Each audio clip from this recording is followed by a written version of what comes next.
अस्सलाम वालेकुम। आज का जो लेक्चर है वो काफ़ी इम्पोर्टेंट है। वो तमाम लोग जो डेटा साइंसेस में इंटरेस्टेड हैं या डेटा साइंसेस को देखना चाहते हैं उनके लिए ये हेल्पफुल होगा। तो इसमें एक साइट है हमारे पास towardsdatascience.com, उसका एक आर्टिकल जो है वो मैं ले रही हूँ for discussing about data pre processing step handling missing values. तो ये बहुत इम्पोर्टेंट है, इसको डाटा क्लीनिंग का एक स्टेप माना जाता है। तो इसको देखते हैं इसके अंदर अब क्या लिखा हुआ है इस आर्टिकल के अंदर। यहाँ पे ये है कि आप जब IBM के डाटा एनालिस्ट ने जी कहा है कि 80% जो डाटा साइंटिस्ट होते हैं ना वो अपना टाइम जो है वो ये डाटा क्लीनिंग पे और ऑर्गेनाइजिंग पे डाटा जो है इसी पे वेस्ट करते हैं, जबकि एनालिसिस के अंदर सिर्फ 20% टाइम जो है उसको इन्वेस्ट करते हैं। तो इट मीन्स के सबसे इम्पोर्टेंट पार्ट आपका ये है, और अगर आप ये कर लेते हैं तो आपके रिजल्ट्स जो हैं बड़े अच्छे तरीके से, इसीलिए वो सारे के सारे 80% टाइम जो है इसके ऊपर इन्वेस्ट करते हैं। अच्छा जी, अब इसके अंदर सबसे पहले जो इम्पोर्टेंट चीज़ है जो आप लोगों को समझनी है वो ये है कि हम लोग पाइथन को यूज़ करते हुए इसको अंडरस्टैंड करेंगे, और पाइथन को यूज़ करते हुए जो न्यूमेरिकल हमारी जितनी डीलिंग्स होती हैं या डाटा सेट से रिलेटेड जो हमारे एक्शंस होते हैं, वो पाइथन की एक लाइब्रेरी है पांडास के नेम से, ठीक है, पांडास लाइब्रेरी। तो वहाँ से आप लोगों को मिल जाएंगे, तो वहाँ से आप लोग इसको देख सकते हो कि पांडास किस तरह से डाटा सेट्स के ऊपर और काम करता है। तो एक्चुअली जो ये आर्टिकल जब आप स्टडी करेंगे ना, रीड करेंगे, इसका लिंक मैं डाल दूँगी उसमें आपके जो लेक्चर की वीडियो होगी उसके अंदर।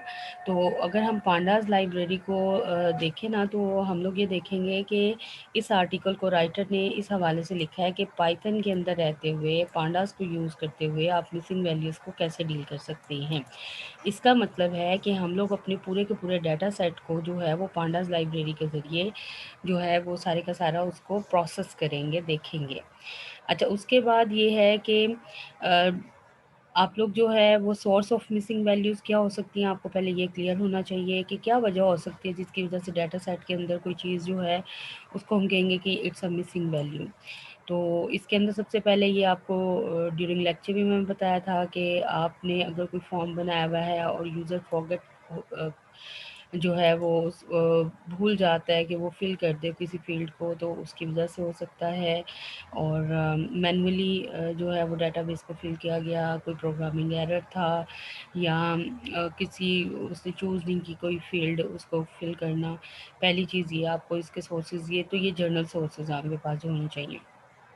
उसके बाद जो इम्पोर्टेंट चीज़ है हमारे पास जो मिसिंग वैल्यूज़ की जो टाइप है ना, ठीक है, वो ज़्यादा हैं, और ये वेरी कर सकती हैं स्टैटिस्टिकल पॉइंट ऑफ व्यू से। यानी कि आपने देखना ये होता है कि एक जो एनालिस्ट है, जो डाटा एनालिस्ट है, या जो डाटा साइंस के ऊपर काम कर रहा है इंसान, वो कौन सा स्टैटिस्टिकल मॉडल जो है वो गिवन डाटा सेट के ऊपर अप्लाई करना चाहता है, तो वो उसके अकॉर्डिंगली भी देखता है कि वो मिसिंग वैल्यूज़ किन को करार देगा और किन को नहीं, ठीक है।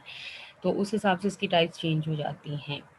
तो जो मिसिंग वैल्यूज़ को जब हम लोगों ने चेक करना होता है, तो हमें सबसे पहले जो है उसके बारे में कुछ क्वेश्चन जो हैं वो हमारे माइंड में क्लियर होने चाहिए। Number one, where are the what are the features and what are the expected types, यानी कि हमारे पास टाइप्स क्या होंगी, और is there obvious missing data, यानी कि are you confirmed about missing datas. और इसको फर्दर देखें, यहाँ पे अब इम्पोर्टेंट चीज़ क्या है कि उसे फिर इसको पांडास के साथ कनेक्ट कर दिया है कि values that pandas can detect, और is there other type of missing data that's not so obvious can't easily detect with pandas, ठीक है। तो ये दो इंपॉर्टेंट फीचर्स हैं जी यहाँ पे आपके पास, ये वाली जो दोनों लाइंस लिखी हुई हैं। तो इस वजह से मैंने शुरू में आपको आर्टिकल के कहा था कि जब आप आर्टिकल पढ़ेंगे तो जिन लोगों को थोड़ी बहुत हाउ नाउ है अबाउट पाइथन, और जो डाटा साइंस में मूव करना चाहते हैं उनके लिए ये लेक्चर बहुत इंपॉर्टेंट है, और उन्हें बड़े अच्छे तरीके से इसके समझ आएगी। अच्छा जी, इसके बाद नेक्स्ट हमारे पास है, सबसे पहले हमारे पास जो कॉन्सेप्ट है वो मिसिंग वैल्यूज़ का अगर हम लोगों ने चेक करनी है, तो इसका मतलब हमारे पास कोई केस स्टडी होनी चाहिए, कोई डाटा सेट हमारे पास होना चाहिए। तो डाटा सेट जो यहाँ पे दिया गया है वो है रियल इस्टेट का डाटा सेट, ठीक है। और ये रियल एस्टेट का डाटा सेट जो है ये कहाँ पड़ा हुआ है, गिटहब के पेज पे। तो आप देखोगे कि जैसे ही मैं माउस कर्सर इन दोनों लिंक्स के ऊपर, ये अंडरलाइन वैल्यूज़ के ऊपर मूव कर रही हूँ, तो इसका मतलब है यहाँ पे कोई लिंक है, हाइपर लिंक लगा हुआ है, आप इसको क्लिक करेंगे तो आप वहाँ पे पहुँच जाएंगे, इसलिए आपको प्रॉब्लम नहीं होगी डाटा सेट तक पहुँचने में। और ये कौन सी फाइल है, CSV फाइल है। अच्छा, अब आप जब इसको एक्सप्लोर करेंगे तो आप देखेंगे कि इस डाटा सेट के अंदर, ये जो रियल एस्टेट का डाटा सेट है, इसके अंदर 4 कॉलम्स आपको मिल रहे हैं। पहला कॉलम स्ट्रीट नंबर का है, दूसरा स्ट्रीट नेम का है, नंबर ऑफ बेडरूम्स का है और ऑनर ऑक्यूपाइड का है। तो ये हमारे पास जो है वो डाटा की इंफॉर्मेशन है, डाटा सेट की इंफॉर्मेशन है। इसके बाद नेक्स्ट आते हैं हम कोड साइड की तरफ। अच्छा, ये कोड यहाँ पे मैं आपको सिर्फ समझा रही हूँ, आपकी जो नेक्स्ट असाइनमेंट है वो इसी लेक्चर से रिलेटेड है। आपने इस कोड को जो है वो गूगल कोलैब के ऊपर रन करके और अपने रिजल्ट्स जो हैं वो शो करवाने हैं। यहाँ पे अब आपके पास यहाँ पे ये है कि आप क्या करते हैं, पांडास को एज PD जो है वो शो कर देते हैं और नमपाइज को एज NP शो कर देते हैं। तो ये दोनों पांडास जो होती हैं ये डाटा सेट से रिलेटेड इसके अंदर इंस्ट्रक्शंस होती हैं। नमपाई जो है जितना भी न्यूमेरिकल आप लोग डीलिंग करते हैं एरे रिलेटेड जितना स्ट्रक्चर बनता है उन तमाम चीज़ों को ये मिलके जो है वो हल कर रही होती है। फिर CSV फाइल को रीड करना है। अब आपने डाटा सेट को रीड करना है। रीड करने के लिए आप क्या लिखेंगे, आप पंडास को कॉल करेंगे, डॉट डायरेक्ट एक्सेस ऑपरेटर लगाएंगे, रीड अंडरस्कोर CSV की इंस्ट्रक्शन के अंदर अपने डाटा सेट का नेम लिख देंगे और ये तमाम का तमाम आप जो है वो DF के अंदर स्टोर करवा रहे हैं।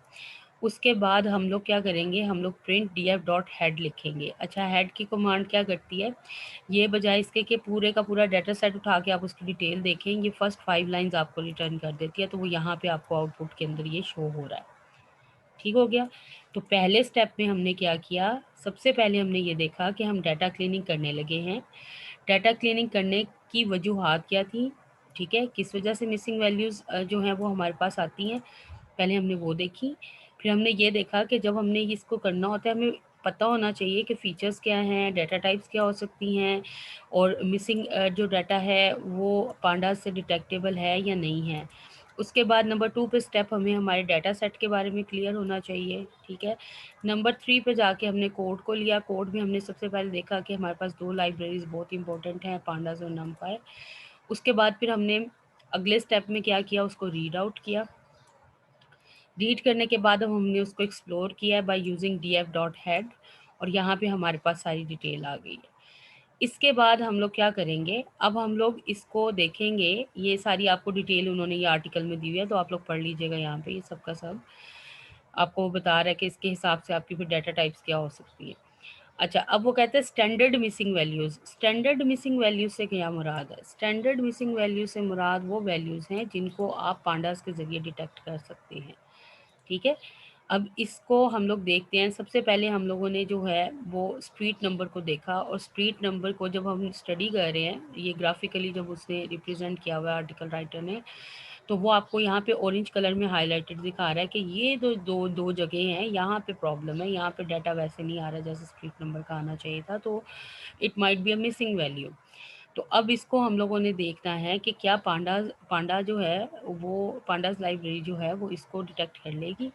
तो इसके लिए अब हम लोग यहाँ पे क्या लिखेंगे, हम लोग लिखेंगे कि हमारा डाटा सेट, आपको याद होगा कि डाटा सेट को हमने किस में लोड करवाया, DF में, यहाँ पे, ठीक है। डाटा सेट को DF में लोड करवाया है। अब इस डाटा सेट के ज़रिए हम लोग क्या करेंगे, प्रिंट DF, और हम लोगों ने सबसे पहले अपने कॉलम को देखना है, प्रिंट करवाना है। तो हमने कॉलम को प्रिंट करवाया, ठीक है, और हमें उसमें क्या मिला, हमें उसमें वैल्यूज़ जो हैं वो प्रिंट करके दे दी जाएंगी। उसके बाद हम लोग क्या करेंगे कि हम लोग उसी कॉलम को लिखेंगे और उसके साथ इज़ नल लगा देंगे, ठीक है। अब ये जो इज़ नल है, ठीक है, ये मेथड, इज़ नल का मेथड जो है ये क्या कर सकता है, ये दोनों वैल्यूज़ को, ठीक है, क्या दे देगा, NA दे देगा, नॉट एप्लीकेबल, ठीक है। इसको एक मिसिंग वैल्यू के तौर पर डिटेक्ट कर लेगा। Both boolean responses are true, ठीक है। और यहाँ पे आपको रिजल्ट में क्या होगा, सारी वैल्यूज़ फॉल्स फॉल्स नज़र आएंगी, लेकिन ये ट्रू आएगी। ठीक है, जहाँ पे आपकी मिसिंग्स थी, आपका थर्ड कॉलम था और उसके बाद आपका सेवन था, ये देखें। ठीक है, थर्ड और सेवन, तो बाकी सारी वैल्यूज़ जो फील्ड हैं उनको उसने फॉल्स कर दिया, बाकी जो नहीं फील्ड उसको उसने ट्रू कर दिया। Similarly non standard missing values क्या होंगी? अब यहाँ पे आपके पास स्टूडेंट नेम को अगर हम विजुअली देखें, यहाँ पे कोई मिसिंग नहीं है, नंबर ऑफ बेडरूम्स में है। अब यहाँ पे क्या है कि एन ए जो है वो तो पांडाज उसको तो डिटेक्ट कर लेगा, लेकिन एन स्लैश ए डैश या एन ए इसको नहीं वो ले सकता। ठीक है, इसको वो डिटेक्ट नहीं करेगा। तो इसका मतलब है ये आपके पास कौन सी होंगी, ये स्टैंडर्ड आपकी वैल्यूज़ नहीं होंगी, मिसिंग वैल्यूज़। तो उसके लिए हमें इसको किसी और तरह से डील करना पड़ेगा। अब यहाँ पे उन्होंने क्या किया, एक टेस्ट किया है कि आपने कॉलम को रीड किया और कॉलम पे इज़नल अप्लाई कर दिया, लेकिन क्या हुआ कि कॉलम ने सारी वैल्यूज़ जो हैं उनको वो करके सिर्फ जहाँ पे उसको नोट एप्लीकेबल मिल रहा था उसको उसने क्या किया, ट्रू कर दिया। अच्छा, अब लेकिन हम लोग तो ये चाहते थे, ये रिज़ल्ट गलत हो गया ना यहाँ से।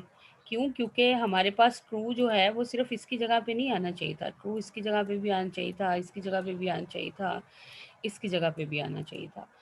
तो अब इसको करने के लिए हम लोग क्या करेंगे, हम अपनी मिसिंग वैल्यूज़ का पहले एक ग्रुप बनाएँगे, आइडेंटिफ़ाई करवाएँगे कि ये भी मिसिंग वैल्यूज़ हो सकती हैं, और इस तमाम को हम लोग क्या नाम दे रहे हैं, मिसिंग वैल्यूज़। अच्छा, उसके बाद हम लोग क्या कह रहे हैं कि आप डेटा सेट को रीड करें और उसमें एन स्लैश वैल्यूज़ को क्या कर दें, मिसिंग वैल्यूज़ के इक्वल कर दें। ठीक है, अब हम लोग क्या करेंगे, अब हम दोबारा से नंबर ऑफ़ बेडरूम्स और नंबर ऑफ़ बेडरूम्स को रीड करके उसके ऊपर रीजनल अप्लाई करेंगे। तो अब आप देखें बहुत ज़्यादा डिफरेंस है, सारी वैल्यूज़ को नैन से रिप्लेस कर दिया गया और जहाँ जहाँ उसे ये पांडास को ये मिलेगा वहाँ वहाँ उसको वो ट्रू कर देगा। ठीक है, तो होपफुली स्टेप की समझ आई होगी। हमारे पास जो स्टैंडर्ड मिसिंग वैल्यूज़ हैं उनको चेंज करने के लिए हमें कुछ नहीं करना, हमें सिर्फ इज़ नल अप्लाई करना है, तो ये ऑटोमेटिकली उसको जो है वो आइडेंटिफाई कर लेगा कि यहाँ पे नल वैल्यूज़ मौजूद हैं। लेकिन जहाँ पे स्टैंडर्ड नल वैल्यूज़ नहीं है वहाँ पे हम देखेंगे, स्टैंडर्ड मिसिंग वैल्यूज़ नहीं है वहाँ पे हम देखेंगे कि मिसिंग वैल्यूज़ किस किस फॉर्म में हमारे पास आ रही हैं। जैसे एन स्लैश ए में, एन ए में और ये डैश डैश में आ रही है। तो इस सब का ग्रुप बनाए, ग्रुप बना के वेरिएबल को असाइन करें, मिसिंग वैल्यूज़ उसका नाम रखें, एंड पे जाके एन ए वैल्यूज़ को वो असाइन कर दें और इसको डाटा सेट के अंदर रीड करवा दें।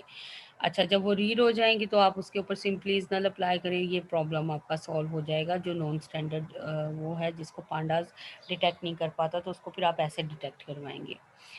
इसके बाद नेक्स्ट जो आपका स्टेप है, अनएक्सपेक्टेड मिसिंग वैल्यूज़। ये कौन सी वैल्यूज़ होती हैं? लाइक देखें, सारा काम चल रहा था, बूलियन आना था येस नो, लेकिन बीच में कहीं 12 आ गया और कहीं पे स्पेस आ गई, तो ये अनएक्सपेक्टेड है।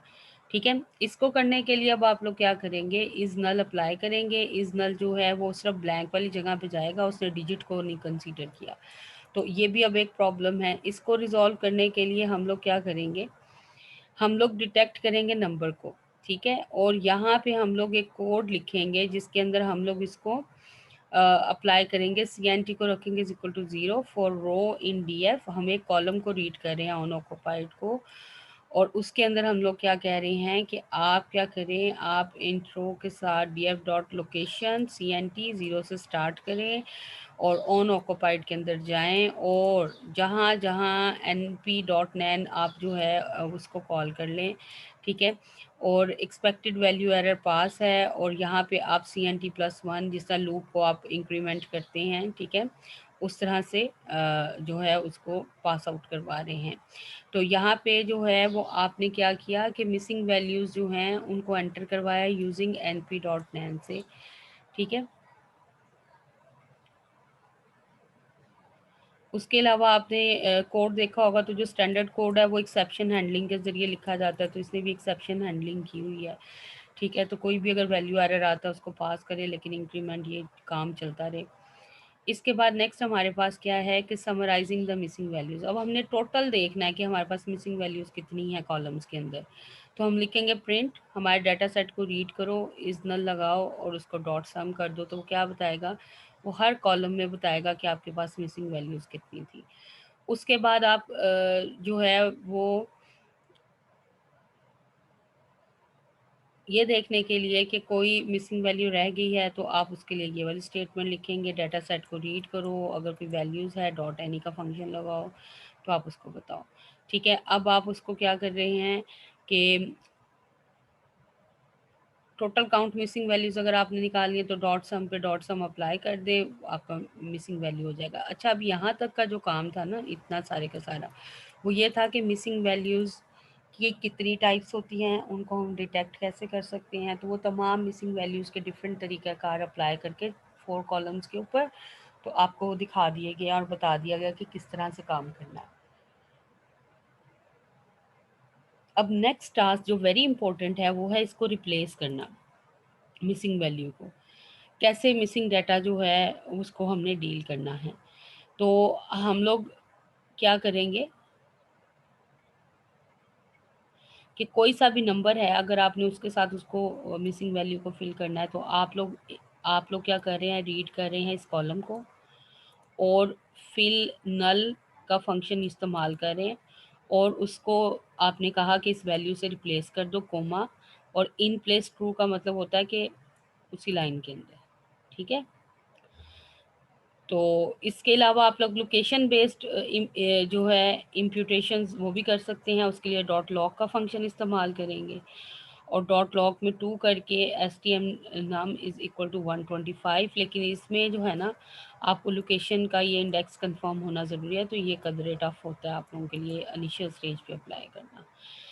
फिर उसके अलावा आप लोगों को जब पढ़ाया था तो मैंने आपको बताया था कि हमारे पास जो मेजर ऑफ सेंट्रल टेंडेंसी होता है ना, उसमें जो मीडियन की वैल्यू होती है, हम नॉर्मली